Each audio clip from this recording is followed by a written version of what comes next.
So I would assume that the region your dad quit, he got hurt pretty bad at Pocono. Yeah. Was that kind of the beginning of the end for him driving? No, he had actually, he quit racing a few times, and he quit. We went to Daytona in we went to Daytona Morgan Shepherd in '83 with the Imperial, and he had quit then. But Morgan called him, and Morgan called him like in first day of February. He said, "Man, we need to go to Daytona. We need to do this and need to do that. I got whatever mounted, so and so with the furniture company, whatever it was. We'll spend this and then next thing I know, Daddy come over to. I was in the shop at that time. We would have been in a shop over behind his house in Martinsville. Anyway, he says Morgan Shepherd called and he wants to go to Daytona in February and get the car ready. So I went to work on it then, doing all the body stuff because it was just me and done all the body stuff, and got to work on the motor and I don't know. I'll be honest with you, we just done it. And how it got from sweeping the floor one day at the shop to get it ready to go to Daytona, I couldn't tell you now. I just know that I was the only one in the shop, and there was a few things we had to do to the car, and actually that would be the car that's in the Talladega Museum. Okay. And I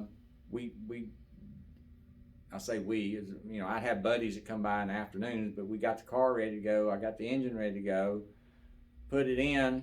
We went down there and man, that thing was fast. And every day we had to change head gaskets because, Dodge, the engine had an inherent problem at the time. It just wouldn't hold compression and stuff. So every day we were changing head gaskets. But then, you qualified every day. So it wasn't a big deal. We was, 30s. So it was easy. It was all fun. And I remember, Maurice was working on the thing, and he'd come over and look over his shoulder and pat you on the back and say, "Keep you doing whatever you're doing," and he'd check you out. He'd check you out and make sure that you were doing like you're supposed to, and he'd move on. But we went down there, and Daddy wasn't around. He stayed at home. It was just Morgan and myself and maybe a couple other guys, and that was it. Well, anyway, at that time, they had 7, 8, 10 days of qualifying. Well, we were 19th fastest. And so you're basically in on speed. We were in on speed, tickled to death, and then we start the qualifying races, and Morgan's leading the race when it finally blew a head gasket. Started letting water out. So we led the race. They knew we were there, and then we put our race motor in and finished the race. So the next race, Daddy was driving. So anyway, that's good for car owner points, right? Yeah. But anyway, he had quit, but then he was back in again, and then in the late '80s, it just out of money. It's getting too hard. Technology. He was in his 50s then. Late 40s. Well, in '86, you guys started out well. I believe you were running second at Martinsville in the April race, and water pump. And then you guys blew up with about 40, 50 laps to go, and water pump went out. Yeah. But then you had Pocono. Yeah. And then you had Michigan. Yeah. Rick Baldwin. Yeah. And I'm sure that took a lot of wind out of these sails. It did. It just, but at the end of the day in '88 and stuff, and this is, I don't know if people really paid attention, or we paid attention because it was pretty big. In '88 at Daytona, in February, we missed a race. But you had Buddy Baker had his own team, number 88 Crisco. A group out of Ohio, I've forgotten the guy's name now. They had the Gibb. Yeah. Mm-hmm. Maybe the driver was out of Alabama, but the team was out of Ohio. Mm-hmm. Anyway, there was about 7 teams there. Actually, Richard missed a race, but he was able to get in on some kind of provisional. Mm-hmm. And the best I remember, I could be wrong, but he was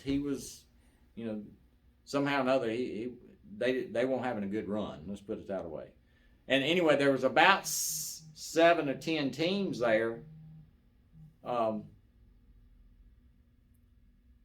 were going home. That you would never think. Yeah. Yeah.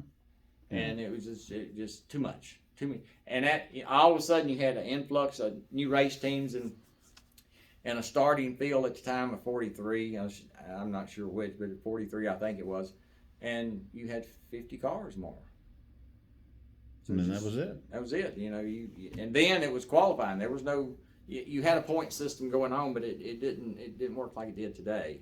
Right. And And certainly nobody thought of charters back then, or Yeah. they were talking franchising, but nothing like we see today. Right. You know. And it was the time to get out. Who eventually got all you guys' stuff? I mean, Well- was this piecemeal it, or? Well, no. Here's what happened. This is February '88. I said we missed the race. We didn't miss the race. We made the race.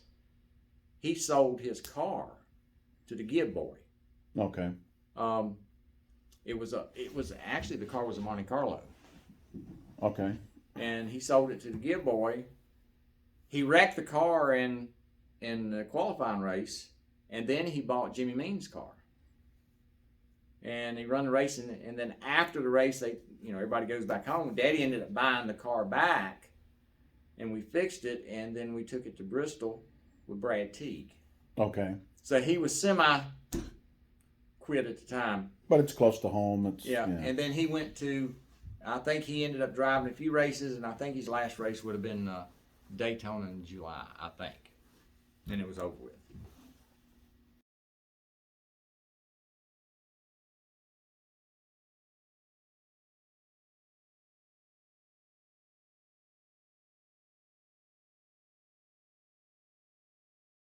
So then, now here your dad is, but here Joey is. I still want to be involved, and like you were saying, you start building motors, and I mean, I don't know if you engine builders hate that term motor. I know it's an engine, but I mean, I'm glad I know where the hood goes. But anyway, now Arrington. The official name of it is what? Arrington Racing Engines of your company, or I don't know if it's going how many. Well, when he quit racing, it was just, he quit and he went to doing. I don't remember if he still had a gas station at the time, but he was always dealing with cars. So he had a car lot or a gas station or both, and he went on doing that. But you weren't ready to quit yourself. No. He said, "There it is. Do whatever you can do," and I just started building motors, engines. You weren't interested in the car owner part. I was interested in it, but I just knew I couldn't afford it, and I sort of, I like being racy. So it's like, okay, if you're going to be there, they need to know you're there. Winning is great, but if they know you're there, that's better. I mean, and when I say it's better, they know you're there. It just makes a difference. So maybe describe your first ever win as an engine builder. Well, I'll be honest, I don't know. I mean, back then they didn't. And Joey Arrington built the motor, we done some short track stuff, just local Franklin County stuff, and 50 lappers, 100 lappers, stuff like that. That I'm not gonna say it's easy because it's not, but it's not like building engines for NASCAR or speedways. Put it that way. Our first, what I viewed as my first big win would have been the first. It probably would have been the first Trans Am win with the Tommy Archer, which was a Detroit Grand Prix. That would have been '91. That was the second race out for the Dodge Daytona Trans Am car. And at the time, that was huge stuff. Bobby Archer sat on the pole, and then his brother Tommy won the race. So that was big. As far as circle track racing, it would have been Keselowski's first outing at Pocono in '91 in the LeBaron, and he won the race, and Dave Mader was coming, but they run out of time. So that was a big win, and then after that it was, I'm not gonna say business as usual, but it was racing as usual. You had a few wins, and you raced, you had a few, and you just sort of years going by, and then and then when the truck stuff started, you know, it was a whole new, not a whole new engine, but it was you were Whole involved new in animal. yeah, you were involved in NASCAR, and they had rules and that you had to go by because they were, you know, they done a good job policing the rules. So anyway, you had to do that stuff, and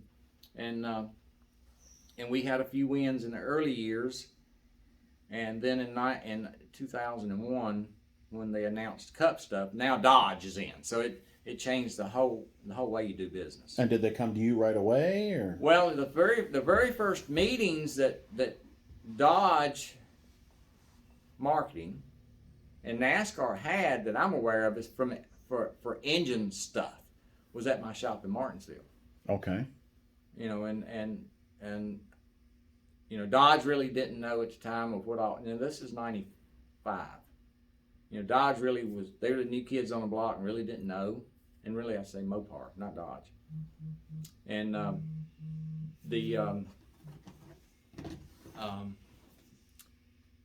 they had the meetings there, and there was a lot of things that MoPar / Dodge did not realize that and it was a good thing that I think it was good that I was there, sort of help educate Dodge and let NASCAR sort of know where they were at and how they got there, because NASCAR didn't know. I mean, this is just another manufacturer that's trying to get into our sport.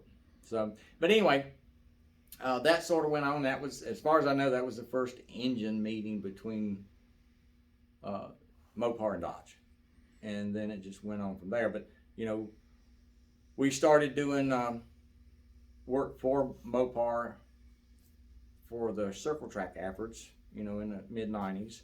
And when I say circle track, NASCAR circle track stuff.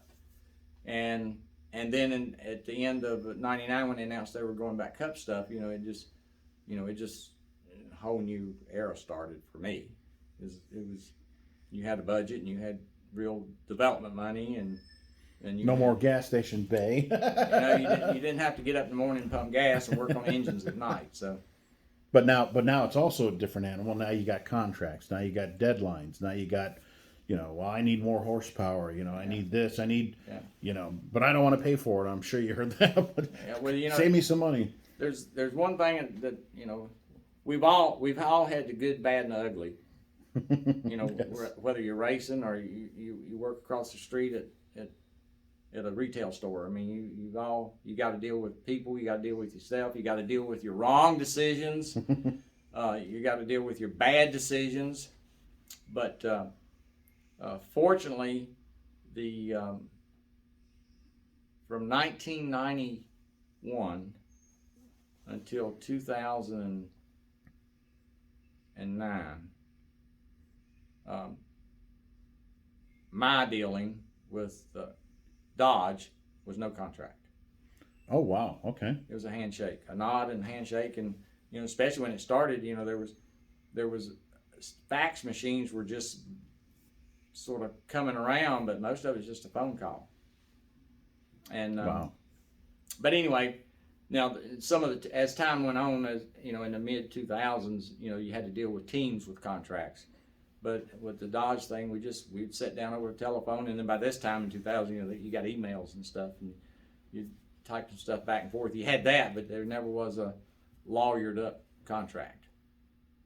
Like the old joke, I'm from Detroit. What do you call a busload of lawyers at the bottom of the Detroit River? A good start.